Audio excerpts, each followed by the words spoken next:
Allah bir de böyle acılar yaşatır. Allah can sağlığı versin. Hepinize geçmiş olsun. Sağ olun. Allah can sağlığı versin. Canımız sağ çok. Yani Antakya'yı falan görünce insan buraların alışıyor. Bu rahatsızlığı ne? Zihinlik. Zihinsel ilgili. Ne haldesiniz? İyiyim, buna şükür.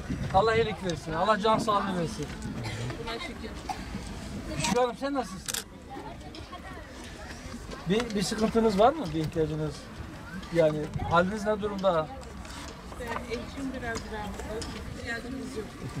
Sizin ya da eşinizin ismini ve telefonunu alabilir miyim? Merhaba babaanne, nasılsın? İyisin inşallah. Turgut bize yapıştı, dedi ki bizim oraya gideceğiz. Dedim hadi gidelim. Bizi aldı buraya getirdi. Halinizi sormaya geldik. İyi misiniz abi? Vallahi halimiz yok. Ben şimdi Adana'dan geldim. Hoş geldin. Sağ ol. Ben aniden bir şey kafama girdi. İnşallah can kaybı yoktur herhalde. Yok çok şükür. Can Tedavi sağlığı oluyor. olsun. Hep Allah sabah selamet gidiyorum, versin. şimdi gel. Bir sıkıntınız var mı abla? Yok çok şükür. Evet.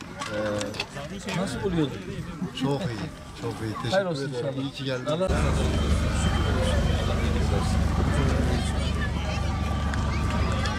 Hayatta biraz az var. Allah bir daha böyle seferber olmanıza gerek duymasın milletin. Amin. Bir de yaşatmasın böyle. Yok, çocuklar özellikle.